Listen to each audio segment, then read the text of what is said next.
ప్రియమైన దేవుని బిడ్డలందరికీ యేసుక్రీస్తు వారి శ్రేష్టమైన నామమున మీ అందరికీ శుభములు. Good evening to all. మరి ఈరోజు ఉపవాస ప్రార్థన గురించి కొన్ని విషయాలు బైబిల్ గ్రంథం నుంచి మనము చూడాలని ఆశపడుతున్నాను. మరి ముఖ్యంగా మనం ఉపవాస ప్రార్థన ఎందుకు చేస్తున్నాం? సరైన గురి కలిగి నిర్దిష్టమైనటువంటి ఒక ఆలోచన, సమయము, దినములను ఎంచుకొని మనం అనారోగ్యం గురించి చేస్తున్నామా, మరి ఆలయ నిర్మాణం గురించి చేస్తున్నామా, మరి దేని గురించి చేస్తున్నాం? ఒక ప్రతిష్టమైనటువంటి నిర్దిష్టమైనటువంటి మరి ఐటమ్స్ గురించి మనం దేవునిని అడిగితే ఆయన దయగల దేవుడు కాబట్టి ఆయన తప్పకుండా చేస్తాడు. మరి ఉపవాస ప్రార్థనలో ఉన్నటువంటి అనేకమైనటువంటి మర్మాలు కానీ మేళ్ళు కానీ ఒకసారి చూద్దాం. మన ప్రభు అయినటువంటి యేసుక్రీస్తు వారే 40 దినాలు ఉపవాసం ఉన్న తర్వాత సాతాను అనేకమైనటువంటి శోధనలకు గురి చేసింది. ఆయన కొండ మీద తీసుకుపోయి ఈ రాళ్లను రొట్టెలుగా చేసుకుని తినవా, ఇంకా ఎన్నో క్వశ్చన్లు వేసి ఎన్నో ఇబ్బందులు పెట్టినా కానీ ఆయన దేవాది దేవుడు కనుక మరి ఎంతో మరి ఆ శోధనల నుంచి బయటకు వచ్చారు, ఆ శోధనల నుంచి విడుదల పొందారు. అదేవిధంగా మనము ఏదైనా ఒక కార్యము జరగాలంటే ఆ కార్యం గురించి మనము ఒక గురి కలిగి, ఒక శ్రద్ధ కలిగి, క్రమశిక్షణతో మరి నిష్ఠతో మనం ప్రార్థన చేసినప్పుడు, మనం ఒక విశ్వాసం కలిగి మనం ప్రార్థన చేసిన తర్వాత మన ఉపవాస ప్రార్థనకి ప్రతిఫలం వస్తుంది అనేటువంటి ప్రగాఢమైన నమ్మకం ఉండాలి. ఇదిగో యేసయ్య, మరి మేము ఈ మందిర నిర్మాణం గురించి ఆటంకాలు ఉన్నాయి, ఈ మందిర నిర్మాణం ఇంక కొన్ని ఈవెంట్స్తో ఆగిపోయింది, పూర్తిగా సంపూర్ణంగా కంప్లీట్ కావాలని ఒక ఉద్దేశంతో, నిష్ఠతో, ఒక క్రమశిక్షణతో మనము దేవుని దగ్గరికి వెళ్ళి ఆత్మదేవుణ్ణి మనం అడిగినప్పుడు ఆయన తప్పకుండా మనకి ఆ కార్యములు జరిగిస్తాడు. అలాంటి నమ్మకం మనకు ఉండాలి. ఎందుకంటే మన దేవుడు నమ్మదగిన దేవుడు. మన దేవుడు ఎప్పుడు మాట ఇచ్చి కూడా వెనక్కి తిరిగినటువంటి దేవుడు. ఒక రిఫరెన్స్ చూద్దామండి. జోవేలు 2వ అధ్యాయము, ఏవేలు 2వ అధ్యాయము 12 నుంచి 14 వరకు ఎవరన్నా చదవండి. ఇక్కడ స్టార్టింగ్, ఇప్పుడైనాను మీరు ఉపవాసం ఉండి కన్నీరు విడుచుచు, ఎట్లా అండి? కన్నీరు విడుచుచు, దుఃఖించుచు మనఃపూర్వకముగా తిరిగి నా యొద్దకు రండి. తిరిగి ఎవరి వద్దకి? దేవుని వద్దకు వెళ్ళాలి. ఎలా ఉండాలండి మనము? మనఃపూర్వకముగా కన్నీళ్లు విడుస్తూ మరి ఆయన వద్దకు వెళ్తే ఆయన మనకు తప్పకుండా కనికరిస్తాడు. ఇంకా మీ దేవుడైన యెహోవా కరుణ వాత్సల్యము గలవాడును. మన దేవుడైన యెహోవా కరుణ వాత్సల్యము దయగలిగినటువంటి గొప్ప దేవుడు. శాంతమూర్తియు అత్యంత కృపగలవాడునై ఉండి తాను చేయనుద్దేశించిన కీడు చేయక, తాను చేయనుద్దేశించిన చెడు కార్యములు, దుష్ట కార్యములు చేయక పశ్చాత్తాపపడును గనుక నీ వస్త్రములు కాక హృదయములను చింపుకొని. ఏమంటున్నారండి? వస్త్రాలను చించుకుని. మనం చాలా చోట్ల చూస్తే వస్త్రాలు చించుకుని, బూడిద రాసుకుని. ఇక్కడ ఏమంటున్నారు? మీ హృదయాలను చించుకోమంటున్నారు. తర్వాత మరి దుఃఖించుచు, కన్నీళ్లు విడుచుచు మనఃపూర్వకంగా, మనస్ఫూర్తిగా మనకు జరుగుతుందనే విశ్వాసంతో మనము ప్రార్థించాలని అంటున్నారు. ఇంకేమంటున్నారు? మీ వస్త్రములు కాక మీ హృదయములను చింపుకొని ఆయన తట్టు తిరుగుడు. ఒకవేళ ఆయన మనసు త్రిప్పుకొని పశ్చాత్తాపపడి మీ దేవుడైన యెహోవాకు తగిన నైవేద్యమును పానార్పణమును మీకు దీవెనగా అనుగ్రహించండి. చూడండి ఎంత మంచి మాటలు చెప్తున్నారు. ఎలా చేయాలంటే మన ప్రార్థన, ఉపవాస ప్రార్థన మనఃపూర్వకంగా, దుఃఖంతో, కన్నీరుతో, విరిగి నెరిగిన మనసుతో మన హృదయాన్ని విరుచుకుని, నలుచుకుని, హృదయాన్ని చించుకుని. చూడండి ఎట్లా. ఇంకా మన బైబిల్ గ్రంథంలో చూస్తే అనేక రకాలైన ప్రార్థనలు ఉన్నాయి. మరి ఆది కాండం నుంచి ప్రకటన వరకు చూస్తూ వెళితే ఎన్నో గొప్ప ఉపవాస ప్రార్థనలు, వారు ఎన్నో రకాలుగా వాళ్ళు ఘనకార్యాలను సాధించారు. ఒక నిష్ట కలిగి, ఒక అంశం కలిగి, ఒక గురి కలిగి, ప్రవ్వా ఇది నాకు జరిగించాలి, ప్రవ్వా ఈ మందిర ఆలయము నిర్మించుటకు మీరు కృప చూపించండి, చుట్టుపక్కల ఉన్న సైతాను శోధనలను మరి మాకు తీసివేయండి, ఎలాంటి దుష్క్రియలు మా సైతాన్లు మా దృష్టికి రాకుండా ఇది ప్రభు కార్యమని మనం మనఃపూర్వకంగా హృదయాలను చించుకొని కన్నీరుతో రోధిస్తూ, మరి అంటారు కదా విరిగి నలిగిన హృదయాలు ఆయనకి ఎంతో ఇష్టం. అలాంటి విరిగి నలిగిన హృదయాలతో పగిలిన హృదయాలు చించుకుని మనం ఆయన తట్టు తిరిగి మనం ప్రార్థించినట్టయితే అనేకమైనటువంటి మనం ఊహించలేనటువంటి కార్యాలు జరుగుతాయి. ఒకటి కాదు, రెండు కాదు, మల్టిపుల్ బ్లెస్సింగ్స్ అనేక రకాలుగా మనం అడిగిన వాటికి కాకుండా మనం అడిగిన వాటికి కూడా ఆయన మనకి ఆశీర్వదిస్తూ దీవెనలు ఇచ్చేటువంటి గొప్ప తండ్రి ఆయన. మనం చూడండి, మనం ఉపవాస ప్రార్థన చేసినప్పుడు మన ఆత్మీయ నేత్రాలట తెరువబడతాయి అంట. ఎందుకంటే అప్పుడు మనం నిష్ట కలిగి కన్నీళ్లు విడిచిస్తూ హృదయం చించుకుంటూ ఆయన తట్టు తిరిగి లోకదృష్టి కార్యాలన్నిటికీ దూరంగా ఉంటూ మరి ఆయన దగ్గర క్రమశిక్షణతో మరి ప్రార్థన చేస్తాం. కాబట్టి మీరు అడిగినయే కాకుండా అడగకుండా ఉన్నాయి కూడా ఆయన దయచేసేటువంటి అద్భుతమైన గొప్ప దేవుడు ఆయన. మాట తప్పని దేవుడు ఆయన. చూడండి, కానీ మనము చేసేటువంటి ప్రార్థనలు ఎలా ఉంటుంది? మనం ఇంకా ఉపవాస ప్రార్థన మనం బైబిల్ చదివేటప్పుడట మనకు తెలియనటువంటి గొప్ప అర్థాలు కూడా మన బయటపడతాయి. అంత క్రితం చదువుతాం ఇదే అధ్యాయం, అంత బాగా మనకి అర్థం కాదు. మనం ఉపవాస ప్రార్థన నుండి నిష్ట కలిగి క్రమముగా క్రమశిక్షణతో మరి ఆయన తట్టు తిరిగి మనం ప్రార్థించినప్పుడు మనం వాక్యం చదివితే దానిలో ఉన్న అనేకమైన తాత్పర్యాలు మనకి బయలుపడతాయి. చూసారా, ఉపవాస ప్రార్థన చేయటం వలన ఎన్ని లాభాలు మనకి, ఎన్ని అనేకమైనటువంటి లాభాలు. కొంతమంది అయితే ఉపవాస ప్రార్థన ఒక నిర్దిష్టమైనటువంటి అంశాలు ఉండవు, ఏదో చేస్తున్నాం కదా అని. కానీ ఇక్కడ ఒక నిర్దిష్టమైన, ఒక ప్రతిష్టమైన, ఒక గురి కలిగినటువంటి అంశాలు ఉన్నాయి మనకి. అట్టి అంశాలు జరగాలి అని, జరుగుతాయని ప్రగాఢమైన విశ్వాసంతో మనము ఆయన తట్టు తిరిగి ప్రార్థించినప్పుడు ఆయన తప్పకుండా మరి ఈ యొక్క మన అంశాలను నెరవేరుస్తాడు. అదేవిధంగా కొంచెం ముందుకెళ్ళి చూసినట్లయితే మనము నీవు సరిచేయబడతావు, దీవించబడతావు అంటున్నారు. నీవు కానీ ఉపవాస ప్రార్థన ఉండి నిష్ఠగా చేస్తే నీవు సరిచేయబడతావు, దీవించబడతావు, అభివృద్ధిలోకి వెళ్తావు. ఒక్కసారి ద్వితీయోపదేశకాండము 8:3 చూడండమ్మా. ద్వితీయోపదేశకాండము 8:3-4. ఆహారం వల్లనే కాక యెహోవా సెలవిచ్చిన మాట వలన నరులు బ్రతుకుదని నీకు తెలియచేయటకు ఆయన నిన్ను అణచి నీకు ఆకలి కలుగజేసి నీవే గాని నీ పితరులే గాని ఎన్నడెరుగని మన్నాతో నిన్ను పోషించారు. చూడండి, ఈ 40 సంవత్సరములు నీవు వేసుకున్న బట్టలు పాతగలేదు, నీ కాలు వాయలేదు. ఒకడు తన కుమారుని ఎట్లు శిక్షించిన అట్లే నీ దేవుడని యెహోవా నిన్ను శిక్షించువాడని నీవు తెలుసుకొని ఆయన మార్గంలో నడుచుకున్నట్లు, ఆయనకు భయపడినట్లు నీ దేవుడని యెహోవా ఆజ్ఞలను గైకొనవలెను. చాలమ్మా, ఇక్కడ చూడండి, మనకు అందరికి తెలిసిన విషయమే. ఇశ్రాయేల్ జనాంగము ఎంత కాల్బలము, లక్షల మంది. మరి అక్కడ నుంచి తీసుకొచ్చేసి వీళ్ళని రక్షించి ఆ బానిసత్వం నుంచి తీసుకొచ్చినప్పుడు వీళ్ళని ఆకలి కలుగజేసింది ఆయనే. ఆ ఆకలి అనేది కలుగు చేయకపోతే దేవుడిని మర్చిపోతారు వాళ్ళు. చూడండి, అనేక రకమైన తిరుగుబాట్లు చేశారు. మనకందరికీ తెలిసిందే.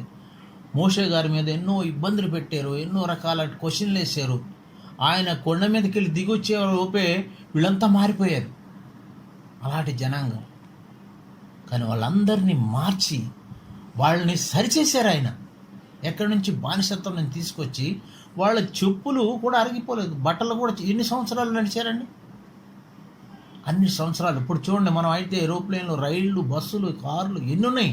ఆనాడు అడవిలో, అరణ్యములో క్రూరమైన మృగాల మధ్య నుంచి ఎన్నో సంవత్సరాలు నడిచారు. వారికి అందుకనే ఒక గుణపాఠం నేర్పాలని, వాళ్ళు సరిచేయబడాలని, వాళ్ళు తర్వాత వాళ్ళు దీవించాలని ఆయన ఇలా చేశారు. అందుకని వాళ్ళు ఎన్నో రకాలుగా తిరుగుబాటు చేశారు. ఆహారం కావాలని ఎన్నో రకాలుగా హింసించారు వాళ్ళని. కానీ వాళ్ళ చివరికి దేవుడు సరిచేసి దీవించాడు. ఇంకా అదే విధంగా కొంచెం ముందుకెళ్ళి చూసినట్టే మన దేవుడు గొప్ప కార్యాలు నీకు అనుగ్రహిస్తాడు. తర్వాత అట్లాగే గొప్ప కాపుదల కూడా ఇస్తాడు మనకి. ఎజ్రా 8:21-23 చూడండి ఒకసారి. ఎజ్రా 8:21-23. అప్పుడు దేవుని సన్నిధిని మమ్మును మేము దుఃఖపరచుకొని మాకును మా చిన్నవారికిని మా ఆస్తికిని శుభ ప్రయాణము కలుగునట్లుగా ఆయనను వేడుకొనుటకు అహావా నది దగ్గర ఉపవాసముండుడని ప్రకటించుతిని. చాలండి. చూడండి, ఆయన ఎజ్రా గారు ఆయన పిల్లలతోనూ మరి కుటుంబంతోనూ పశువులతోనూ మరి ఎక్కడికి వెళ్ళాలనుకుంటున్నారు? ఆయన యెరూషలేంకి వెళ్ళాలనుకుంటున్నారు. అప్పుడు ఇలా బయలుదేరి వెళ్ళాలంటే ప్రయాణం ఒక్కరోజైనా కానీ వాళ్ళు ఒక నది ఒడ్డుకి వెళ్ళి ఉపవాసం ఉండి ప్రార్థించి చేసినప్పుడు దేవుడు అద్భుత కార్యములుగా వాళ్ళు అనుకున్న వస్తువులు కానీ వారి వస్తువులు కానీ ఎవరు దొంగిలించకుండా, ఎవరు మరి ఆక్రమించకుండా వాళ్ళకి మరి గొప్ప కాపుదలనిచ్చాడు. మన దేవుడు గొప్ప కాపుదలనిచ్చేటువంటి దేవుడు. కాపుదలను మనకు అనుగ్రహిస్తాడు. ఇందక్కడ ఇట్లా చూసాం మనము, ఆయన మనల్ని సరిచేయి దేవుడు, సరిచేసి మనల్ని దీవించేటువంటి దేవుడు. ఇక్కడేమంటున్నాడు? ఆయన మనకి గొప్ప కాపుదల ఇస్తాడు. చూడండి, మనం ప్రయాణం వెళ్తుంటాం విమానాల్లో కానీ ట్రైన్లో కానీ అనేక రకాలు కానీ, మరి ఆయన కాపుదల లేకపోతే మనం ఏమైపోతాం? ప్రతి క్షణమును మనం ఇంట్లో నుండి బయటికి వెళ్ళినప్పుడు వచ్చినప్పుడు ఆయన స్తుతించాలి. ప్రభువా, మరి మేము ఇక్కడికి వెళుతున్నాం, తిరిగి వచ్చి పర్యంతరమును మీ కాపుదల, మీ కంచి మాకు తోడుగా ఉంచండి. 23వ వచనం ఒకసారి చదవండి. 23వ వచనం సేమ్ అధ్యాయం. ఓకే. మేము ఉపవాసం ఉండి ఆ సంగతిని బట్టి మా దేవుని వేడుకొనగా ఆయన మా మనవి అంగీకరించెను. ఆయన చూడండి, మన ఉపవాసం ఉండి ఆయన వేడుకుంటే కన్నీళ్లతో దుఃఖముతో హృదయమును చించుకుని అడిగినట్లయితే మన యొక్క మనవిలో అంగీకరించి తగినటువంటి కృపను, తగినటువంటి ఆశీర్వాదాన్ని మనకి దయచేయు మన దేవుడు గొప్ప దేవుడు. We just believe and with faith and pray with fasting. మనం ఎన్ని చూడలేదండి, ఉపవాస ప్రార్థన చేస్తూ అనేకమైన అద్భుత కార్యాలు, అనేక గొప్ప కార్యాలు ఇవి జరగవు అనుకున్నాయి కూడా జరిగినాయి. ఎవరన్నా ఊహిస్తారండి? ఎర్ర సముద్రం చీల్చేసి ఆరిన నేల మీద అన్ని లక్షల బలగాన్ని నడిపించట. చూడండి, బండని కొట్టినప్పుడు జలం రావటం ఏంటండి? ఇవన్నీ ఆశ్చర్యకార్యాలు కాదా? ఇవన్నీ అద్భుత కార్యాలు కాదా? మన దేవుడు ఆశ్చర్యకరుడు కాదా? కాకపోతే మనము ఆయనకు దూరంగా ఉంటున్నాం. ఆయనకి సమీపముగా ఉండి మనం ఆయన మనఃపూర్వకంగా ఆయన అడిగినట్లయితే ఆయన మనం అడిగిన వాటికన్నా కూడాను రెట్టింపు ఆశీర్వాదం మనకు దయచేయు గొప్ప కాపరి, గొప్ప దేవుడు. అదేవిధంగా ఇంకొంచెం ముందుకెళ్దాం. చూడండి, మన దేవుడట మన దైవ కార్యములు ముందుగా ఏం జరగబోతున్నాయో మనకు తెలియజేస్తాయంట. చూడండి, దైవ కార్యములు ముందు ఏం జరగబోతున్నాయి అవన్నీ కూడాను మనకు ముందుగానే తెలియపరుస్తారు. చూడండి, దానియేలు గ్రంథము 10వ అధ్యాయము 9-12 వరకు చూడండి అమ్మా. దానికి ముందు అట్లాగే దానియేలు 9వ అధ్యాయము 1-2 కూడా చూడండి. దానియేలు గ్రంథము 9:2-3 ఉపవాసం గురించి 9లో కూడా ఉంటుంది. 10:9-12 వరకు చూడండి. ఆ దినముల యందు దానియేలు అను నేను 3 వారములు దుఃఖప్రాప్తుడనైతిని. 3 వారములు గడుచు వరకు అవును నేను సంతోషంగా భోజనం చేయలేక ఉంటుంది. చూడండి, ఆయన భోజనం చేయకుండా ఉన్నాడు. తర్వాత 9వ వచనం, 9వ వచనం. నేను అతని మాటలు వింటిని, అతని మాటలు విని నేను నేలను సాష్టాంగపడి గాఢ నిద్ర పొందిన వాడనైతిని. అప్పుడు ఒకడు చేతితో నన్ను ముట్టి నా మోకాళ్ళను అరచేతులను నేలను మోపి నన్ను నిలవబెట్టి, దానియేలు, నీవు బహుప్రియుడవు గనుక నేను నీ యొద్దకు పంపబడుతుని. నేను నీ యొద్దకు ఎవరు? దేవుడు పంపాడు ఆయన దేవదూతను. 12 వరకు చూడమ్మా. నీవు లేచి నిలవబడి నేను నీతో చెప్పు మాటలు తెలుసుకొనమని అతడు ఇలాగ నాతో చెప్పగా నేను వణుకుచూ నిలవబడితిని. చూడండి, ఆయన దానియేలుకి ముందే తెలుసు. ఆయన చూడండి, ఒక రాజుకి కల వస్తుంది, దర్శనం, అది మర్చిపోతాడు ఆయన. కానీ దానియేలు ఎంత గొప్ప అంటే దేవుని యొక్క కృప వలన, దేవునికి అతి సమీపంగా ఉండటం వలన, ఉపవాసం ఉండి ప్రార్థన చేయటం వలన మరి జరగబోయే కార్యాలన్నిటి కూడా ఈయన బయలుపరుస్తాడు. అప్పుడు అతడు దానియేలు భయపడకము, నీవు తెలుసుకున్న వాళ్ళేనని నీ మనస్సును అప్పగించి దేవుని ఎదుట నిన్ను తగ్గించుకొని ఆ మొదటి దినం మొదలుకొని నీవు చెప్పిన మాటలు వినబడినవి గనుక నీ మాటలను బట్టి నేను వచ్చి తిని. చూడండి, దేవుడే దేవదూతను పంపించాడు ఈయన వద్దకి. వచ్చి ఈయనకి అన్ని తెలియపరుస్తాడు. మనకు తెలుసు కదా, దానియేలు గ్రంథం క్లియర్గా చదివినప్పుడు ఆయన చూడండి, సింహాల్లో బోన్లు వేసినా కానీ సింహాలు ఆయన ఏం చేయలేకపోయాడు. ఆ రాజు కూడా మారిపోయాడు. ఈయన చూసి ఈయన నమ్ముకున్న దేవుడు గొప్పవాడని రాజు ఆ దేశమంతా కూడాను మరి యెహోవా దేవుని సన్నిధి రావటానికి దానియేలు నమ్ముకున్నటువంటి దేవుడు గొప్ప దేవుడని మనం చూడండి. ఉపవాస ప్రార్థన ఉన్నా, ప్రార్థన చేసినా కానీ మన ప్రార్థన జీవితం బట్టి మన ఇరుగు పొరుగు వారు కానీ ఇతరులు కానీ మన ప్రవర్తన, మన నడవడిక, మన గుణగణాలు చూసి మరి ఇతరులు మారాలి. ఇదిగో ఇతనిలో ఏదో గొప్ప మార్పు ఉన్నది, ఈయన ఆరాధించే దేవుడు గొప్పవాడని ఇతరులు తెలుసుకోవాలి. అందరికీ మనం మాదిరికరంగా ఉండాలి. అదేవిధంగా ఇంకొంచెం నేను ఎక్కువ సమయం తీసుకోనండి, ఇంకొక విషయం చూద్దాము. నీలో ఆత్మాభిషేకమును రెట్టింపజేస్తాడు. నీలో అభిషేకమును, ఆత్మాభిషేకమును రెట్టింపు చేసేటువంటి గొప్ప దేవుడు. అది ఎక్కడుందంటే మనకి లూకా అప్పుడు యేసు ఆత్మ బలముతో గలిలయకు తిరిగి వెళ్ళాను. చూడండి, ఎప్పుడండి ఇది? ఈయన ఉపవాస ప్రార్థన ఉన్న తర్వాత మనకు ఒకలాంటి బలిష్టమైన ఆత్మబలం వస్తుంది. ఆ ఆత్మబలంతో ముందుకు వెళితే ఈయన యేసుక్రీస్తు వారు చేయబోయి ప్రతి కార్యమును అద్భుత కార్యమే, ప్రతి కార్యము ఆశ్చర్యకార్యమే. ఎందుకంటే ఆయన ఉపవాసం ఉండి తర్వాత ఆయన ఎంతో ఆత్మాభిషేకంతో రెట్టింపు ఆత్మతో ముందుకెళ్లారు. ఇంకా అదే విధంగా మనము కూర్చున్న సమాచారము ఆ ప్రదేశమంతటా వ్యాపించను. ఆయన అందరి చేత ఘనత నుండి వారి సమాజ మందిరంలో బోధించుచు వచ్చాను. చూడండి, తర్వాత మనం ఇంకోటి అంటే సాతాను శోధనల నుంచి కూడా మనము జయించగలము. సాతాను బంధకాల నుంచి కూడా చూడండి, అనేక రకమైన సాతాను బంధకాలు, అనేక రకమైన సాతాను ఇక్కట్లు, ఇరుకులు ఉంటాయి. చూడండి, ఇరుకు పొరుగు వాళ్ళు ఇబ్బంది పడుతూ ఉంటారు, మందిరం చుట్టూ ఉన్న వాళ్ళు ఇబ్బంది పడుతుంటారు, మరి ఆలయం కంప్లీట్ కాకుండా చూడాలని చూస్తారు. ఇలాంటి అనేక రకమైన శోధనల నుంచి కూడా మనకి విడుదల కలుగజేసేటువంటి దేవుడు. లూకా 4:1-13 ఉంది.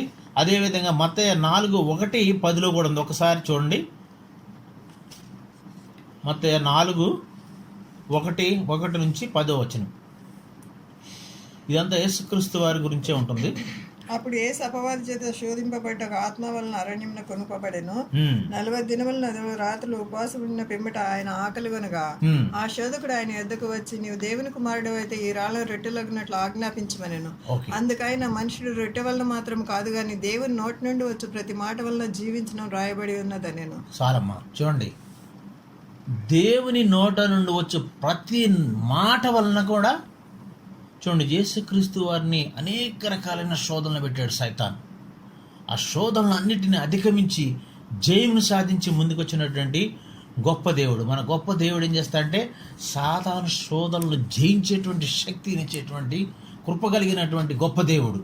అలాంటి దేవుణ్ణి మనము ఆరాధిస్తున్నాం. అదేవిధంగా దూరమైనటువంటి దైవదీవులు నీకు సమీపముగా ఇవ్వగలిగినటువంటి గొప్ప దేవుడు.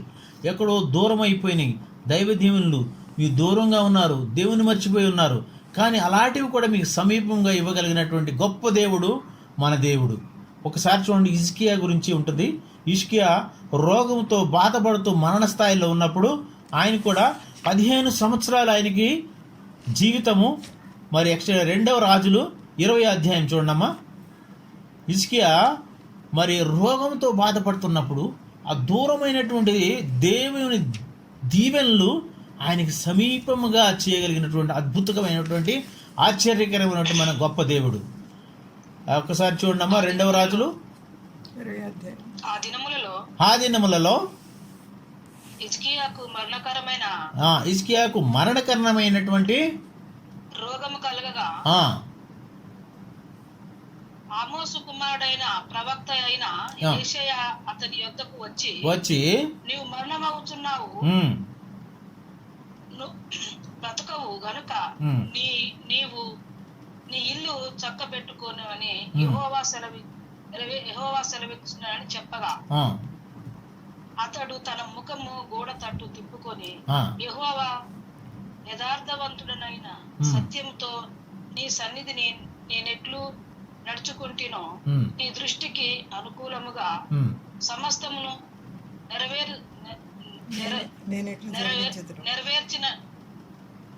నేనెట్లు జరిగించుతునో తన కృపతో జ్ఞాపకం చేసుకుని హిజ్కియా కన్నీళ్లు విడుచుచు యెహోవాను ప్రార్థించెను. చూడండి, ఆయన కన్నీళ్లు విడుచుచు యెహోవాను ప్రార్థించినప్పుడు ఆయన మరణ స్థాయి నుండి లేపి ఆయనకి 15 years లైఫ్ ఎక్స్టెండ్ చేశారు దేవుడు. చూడండి, దూరమైనటువంటి దైవ దీవెనలు మనకు అతి సమీపంగా తీసుకురాగలిగినటువంటి గొప్ప దేవుడు. నీవు కన్నీళ్ళతో ప్రార్థన చేస్తున్నావా? హృదయం చించుకుని విరిగి నలిగిన హృదయంతో మరి ఆయన అడుగుతున్నావా? రోధించి మరి ఎంతో మరి ఘోరమైనటువంటి మరి ప్రార్థన చేస్తున్నావా? ఎక్కడుంది మన కన్నీటి ప్రార్థన? ఎంతవరకు మనం కన్నీటి ప్రార్థన చేస్తున్నాం? ఉపవాసం అని ఉంటాం, కానీ ఈ దినాల్లో ఉపవాసం అంటే రకరకాలైనటువంటి భయంకరమైనటువంటి ఇంకా చిరుతిళ్ళతో వారు తింటుంటారు. ఉపవాస ప్రార్థన అంటే నాకు డిగ్రీ అయిన తర్వాత కొన్నాళ్ళు నేను ప్రైవేట్ ఇండస్ట్రీస్లో పనిచేశాను. గవర్నమెంట్ జాబ్ రావాలి ప్రభు అని మా ఆంటీ గారు చెప్పారు. బాబు, మీరు ఉపవాసం ఉండి ప్రార్థన చేయట్లేదు, ఉపవాసం ఉండి ఒక 3 దినాలు ప్రార్థన చేయండి అయ్యా, మీకు మంచి జాబ్ వస్తుంది అని చెప్పారు. మేము నవ్వుకున్నాం, ఏంటి ఉపవాసం ఉండి ప్రార్థన చేస్తే గవర్నమెంట్ జాబ్ ఎక్కడి నుంచి వస్తుందని. కానీ ఎప్పుడో 2 సంవత్సరాల క్రితం నేను అప్లై చేశాను రైల్వేకి. అలాగే 3 దినాలు ఉపవాసం ఉండి ప్రార్థన చేసిన తర్వాత ఒకరోజు మరి మాకు టెలిగ్రామ్ వచ్చింది, తీసుకొచ్చారు. బాబు, you have called for interview the ministry of railways RDSO Lucknow అని. మేము ఆశ్చర్యపోయాం, ఇదేంటి జరిగే పని అని. అద్భుత రీతిగా అక్కడికి వెళ్ళిన తర్వాత రిటర్న్ టెస్ట్ రాసి మరి తర్వాత ఇంటర్వ్యూలో క్వాలిఫై అయ్యి మరి అక్కడే క్వాలిఫై అయిన తర్వాత 2 రోజులు ఉంచారు గెస్ట్ హౌస్ల. తర్వాత అద్భుత రీతి మేము ఆశ్చర్యపోయాం, అసలు ఇదేంటిది నమ్మశక్యం కాలేదు, ఇది నిజమా అని. అది అనుభవం ఒకలాంటి అనుభవం ఉన్నవాళ్ళే చెప్పగలరు.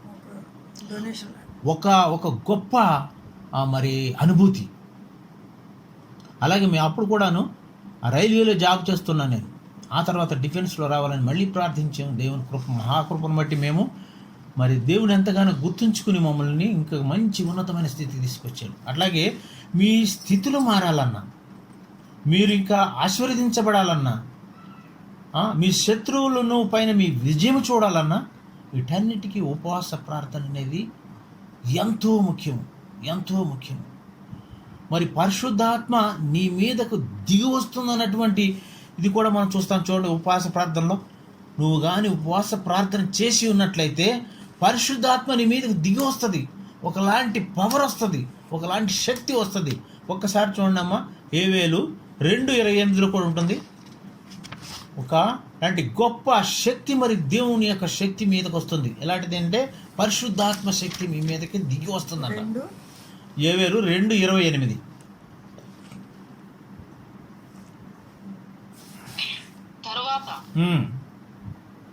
నేను సర్వజనుల మీద నా ఆత్మను కుమ్మరింతును, మీ కుమారులను మీ కుమార్తెలను ప్రవచింతురు, ప్రవచనములు చెప్పుదురు, మీ ముసలి వారు కలలు కందురు, మీ యవనులు దర్శనములు చూతురు.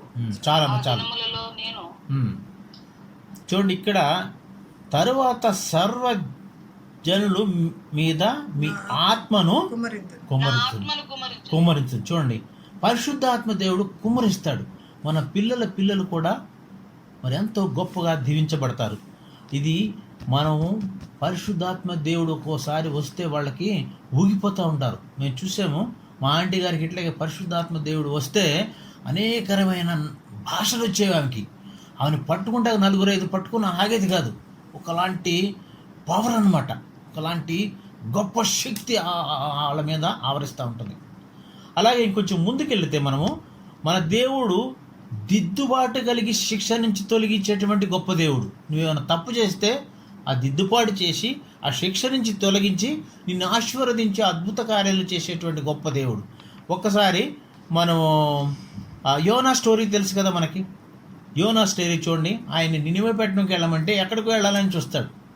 ఆయన దేవుని వ్యతిరేకించేసి దేవుని మాట వినకుండా చేసినందుకు ఆయన చిన్నపాటి పనిష్మెంట్ దిద్దుబాటు చేసి ఆయన్ని శిక్ష నుంచి తొలగిస్తాడు. అక్కడికి వెళ్ళకుండా ఉంటే అప్పుడు త్రిమింగలం కడుపులో ఉంటాడు. ఆయన కూడా ఒక విధంగా నేను అనుకుంటాను 3 రాత్రులైనా ఉపవాసమే ఉన్నాడు. ఏముంటుందండి మరి చేప కడుపులో ఉన్న తర్వాత ఆయన బయటకు వచ్చిన తర్వాత ఆయన సరిచేసి దేవుడు ఆయన దిద్దుబాటు చేసి శిక్ష నుంచి తొలగించి ఆయన చెప్పిన మాటలు వినటం వల్ల ఆ దేశంలో ఉన్న రాజులు, పిల్లలు, పశువులు అందరూ కూడా ఉపవాసం ఉండి ఆ దేశం అంతా కూడా నాశనానికి వెళ్లకుండా మరి దగ్గరగా దేవుని దగ్గరగా రాగలిగారు. చూడండి, మన దేవుడు దిద్దుబాటు చేసి మన శిక్ష నుంచి తప్పించేటువంటి అద్భుతకరమైన ఆశ్చర్యకరమైన గొప్ప దేవుడు. ఇంకొకసారి మరి మన దేవుడు నీ తరతరంలో వారిని అందరినీ కూడా దీవిస్తాడంట. నీ తరతరంలో పిల్లలు మీరు మరి వారు చూడగలరు, వారు దీవించబడరు. ఒక్కసారి యెషయా గ్రంథము 8:18, యెషయా 44:3 ఒక్కసారి చూడండమ్మా. ఇంకా చాలా ఉన్నాయి కానీ రిఫరెన్స్లు టైం లేదు. సామెతలు 10:1 ఉంది, సామెతలు 17:6 ఉన్నాయి, మలాకి 4:2 ఉన్నాయి. కానీ ఒక 2 చూడండి. నీ తరతరంలో వారు పిల్లలందరూ కూడా దీవించబడతారు. యెషయా 8:18 ఇదిగో చదవండి. మీరే చదవండి. ఇదిగో నేను యెహోవా నాకిచ్చిన పిల్లలను సీనాయి కొండ మీద నివసించు సైన్యములకు అధిపతియగు యెహోవా వలన సూచనలు గాను మహత్కార్యములను గాను ఇశ్రాయేలీయుల మధ్య ఉన్నాను. చూడండి, చాలమ్మా. చూడండి, వాళ్ళ పిల్లలు సైన్యములకు అధిపతియగు యెహోవాను పోల్చినట్లుగా నాకు చూపిస్తున్నారు. చూడండి, అదేవిధంగా యెషయా 44:3 చూడండి ఒకసారి.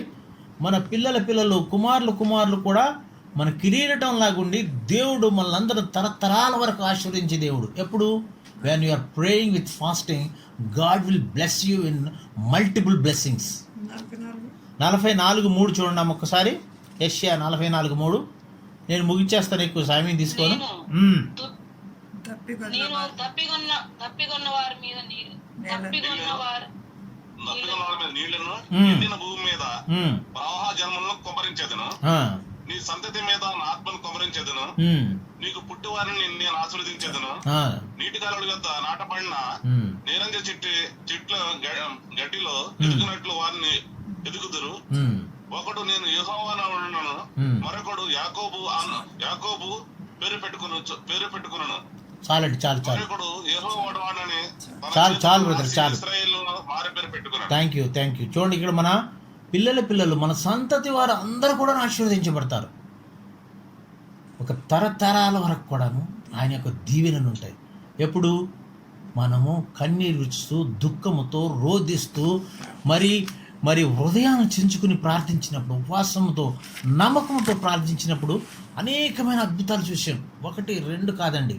చూడండి, మరి అదేవిధంగా మన శత్రువుల పైన కూడా మనం విజయం చూస్తాం. మనకు అందరికీ తెలిసిన విషయమే. ఎస్తేరు యొక్క గ్రంథంలో ఎస్తేరు చేసినటువంటి గొప్ప ప్రార్థన. మరి చూడండి, యూదులను అందరినీ చంపేయాలనుకుంటారు, నాశనం చేయాలనుకుంటారు. అప్పుడు ఏమవుతుంది మరి? వీళ్ళు ఉపవాసం ఉండి మరి ప్రార్థించినప్పుడు చూడండి ఒకసారి ఎస్తేరు 9:12, 9:1. ఎస్తేరు 9 దాంట్లో చూస్తే మనం చూడొద్దులేండి. అయితే అక్కడ కూడా మనం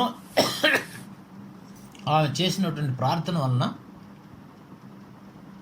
మరి వీళ్ళు చనిపోవలసింది, వీళ్ళు శత్రువుల పైన విజయం సాధించారు. యూదులు అనే వాళ్ళని ఎవరిని చంపలేకపోయారు.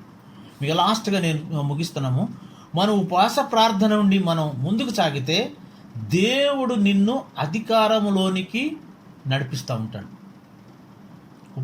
ఉపవాసం ఉండి ప్రార్థన చేసినట్లయితే నువ్వు అధికంగా హెచ్చించబడతావు. మన ఆదికాండంలో 41-40 చూస్తే మనం చూస్తాం. అదేవిధంగా దానియేలు 2వ అధ్యాయం 44-48 కూడా ఉంటుంది. అనేక విధాలుగా మనం దీవించబడతాం, అనేక విధాలుగా ఆస్వాదించబడతాం, మనం అధికారంలోకి రాబడదు. చూడండి, అప్పుడు మనం చూస్తే మా దానియేలు గారు చూడండి ఒక ప్రాంతానికి ప్రధానంగా చేస్తారు. మన యోసేపును కూడా చూడండి, ఎక్కడో జైల్లో ఉన్నటువంటి వాడు నిష్ఠగా ప్రార్థన చేసినప్పుడు ఆయన కూడా పెద్ద అధిపతిగాను ఆయనకు అంత అధికారం వచ్చేలాగా చేస్తాడు. ఎందువల్ల జరిగినాయి అంటే దేవుని ఎడ నమ్మకం కలిగి నిష్ఠతోనూ మరి ప్రార్థన చేసినప్పుడు మన దేవుడు అద్భుతాలు చేసేటువంటి దేవుడు. మనందరం కూడా అలాగే ప్రార్థన చేద్దాం. అలాగే మరి కన్నీటితోనూ దుఃఖంతోనూ మరి మన బట్టలు కాదండి చించుకుని, మన హృదయాలను చించుకుని రోధిస్తూ మనం అడిగినప్పుడు, మనం ఏమైతే గురి కలిగి అడిగామో, ప్రభువా ఈ మందిర విషయంలో మేము ప్రార్థిస్తున్నప్పుడు నీ మందిర కార్యములు పూర్తవుతాయి. అందరూ కూడాను మరి శ్రద్ధ కలిగి ఉపవాసం ఉండి కన్నీటితో ప్రార్థిద్దాం. ఈ కొద్ది మాటలు దేవుడు దీవించిన కాక.